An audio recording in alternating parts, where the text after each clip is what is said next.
দিলেও তো ভাবিব নোৱাৰি কৰ এপিডিএছএলৰ নাম লৈও তেওঁলোকে মানে স্কেম কৰি আছে। আপোনালোকে বাৰু ফোন পে বা গুগল পে ইউজ কৰে নেকি? যদি ফোন পে বা গুগল পে ইউজ কৰে তেতিয়াহ'লে সাৱধান হ'ব, কাৰণ স্কেমাৰ বিলাকে বহুত নানান ধৰণৰ কৌশল তেওঁলোকে অৱলম্বন কৰিছে মানুহৰ পৰা পইচা লুটাৰ কাৰণে। এইটো ভিডিঅ' মই বনাই এটা উদ্দেশ্য হ'ল, যোৱাকালি মোৰ লগত এটা স্কেম হ'বলৈ গৈ আছিল, কিন্তু স্কেমটো মই ইমান সহজে হ'ব নিদিলোঁ, কাৰণ মই বহুত চালোঁ, তাৰপিছত গম পালোঁ। তো সেইটো কথা মই আপোনালোকৰ লগত শ্বেয়াৰ কৰিম বুলি আজি ভিডিঅ'টো বনাব ওলালোঁ। যোৱাকালি মোৰ তাত হঠাৎ এটা হোৱাটছএপত মেছেজ আহিল, আৰু মেছেজটো আহিছে আপোনাৰ এপিডিএছএলৰ পৰা। তাত প্ৰফাইল পিকচাৰখনো হোৱাটছএপত এপিডিএছএল আছে, গোটেইখিনি এপিডিএছএলৰ লিখাই আছে। মই ভাবিলোঁ এপিডিএছএলৰ পৰা মেছেজ অহা বুলি। তাৰপিছত মই মেছেজটো খুলি চালোঁ, তাত লিখা আছে আপোনাৰ আজি ৰাতিৰ ভিতৰত আপোনাৰ ইলেক্ট্ৰিচিটি কানেকশ্যনটো কাটা যাব, আপোনাৰ ডিউখিনি পে' নকৰাৰ কাৰণে। তাৰপিছত মই ভাবিলোঁ মোৰতো গোটেই পে' কৰা আছে আমাৰ। তো তাৰপিছত মই এটা নাম্বাৰ দিছে, সেই নাম্বাৰটোত মই কল কৰিলোঁ। এপিডিএছএল নাম্বাৰ অফিচাৰ সেনেকৈ কিবা এটা লিখি দিছে তেওঁলোকে। তাৰপিছত মই ফোন কৰিলোঁ।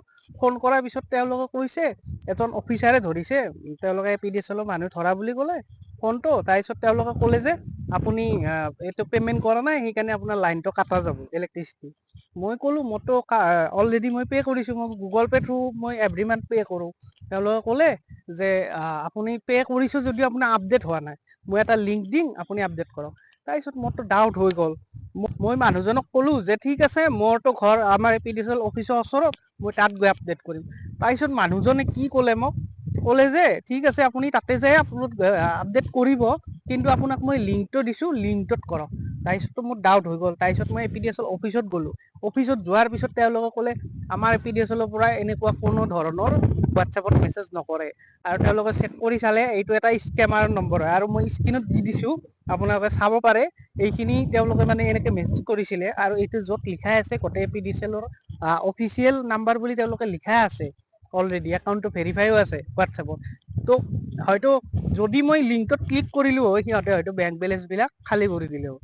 তো ভাবিব নোৱাৰি কৰ এপিডিএছএলৰ নাম লৈও তেওঁলোকে মানে স্কেম কৰি আছে। তো সেইটো কাৰণে আৰু স্কেমাৰ বিলাকে আজিকালি ক'ত চাওক আপোনালোকে, ক'ৰ এপিডিএছএলৰ মাথা মাৰি তেওঁলোকে স্কেম কৰাৰ ধান্দা কৰিছে।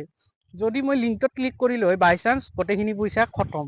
তো সেইটো কাৰণে মানে স্কেমাৰ বিলাকে আজিকালি বিভিন্ন ধৰণৰ কৌশল অৱলম্বন কৰিছে, আৰু সেইবিলাকতো আছে। তাৰোপৰি আজিকালি কেনেকুৱা ধৰণৰ স্কেম হৈছে, যদি আপোনাৰ দোকানত ফোন পে' বা গুগল পে' আছে, আপুনি স্কেনাৰখন লগাই থৈছে, কোনোবাই যাব, যাই পেলাই আপোনাক ফোন পে'ত কিমান টকা হ'ল ফোন পে' স্কেনাৰখনত বা গুগল পে' স্কেনাৰখনত মাৰি দিব। কিন্তু আপোনাৰ মেচিনটোত যিটো মেচিন থাকে ফোন পে'ৰ বা গুগল পে'ৰ, তাত শব্দও হ'ব, কিন্তু আচলতে পইচাটো নাযায়। তো এনেকুৱা ধৰণৰ বিভিন্ন মানে কৌশল অৱলম্বন কৰি স্কেমাৰ বিলাকে মানে এতিয়া তেওঁলোকে মানে মানুহৰ পৰা পইচা লুটাৰ কাৰণে তেওঁলোকে মানে বিভিন্ন কৌশল অৱলম্বন কৰি আছে। তো সেইটো কাৰণে আপোনালোকে, মই ভিডিঅ'টো কথাখিনি আপোনালোকৰ লগত শ্বেয়াৰ কৰিলোঁ। আপোনালোকে যদি এনেকুৱা এপিডিএছএলৰ পৰা মেছেজ অহা বুলি কয়, বা হোৱাটছএপত মেছেজ দিয়ে বা ফোন কৰে, ইগনৰ কৰিব টোটেলি। কিবা যদি মেছেজ আহে এনেকুৱা, আপোনালোকে ডাইৰেক্ট এপিডিএছএল বা বেলেগ বিভাগত যদি কিবা মেছেজ আহে, আপোনালোকৰ অফিচত যাব, যাই তেওঁলোকৰ লগত কণ্টেক্ট কৰিব। আৰু এইখিনি আছিল, মই এটা জাষ্ট আপোনালোকক সৰু ইনফৰমেশ্যন দিলোঁ। আৰু আপোনালোকে ভৱিষ্যতত এইবিলাক চাই পেলাই কিবা যদি পে'মেণ্ট কৰিব লগা আছে কৰিব। ধন্যবাদ।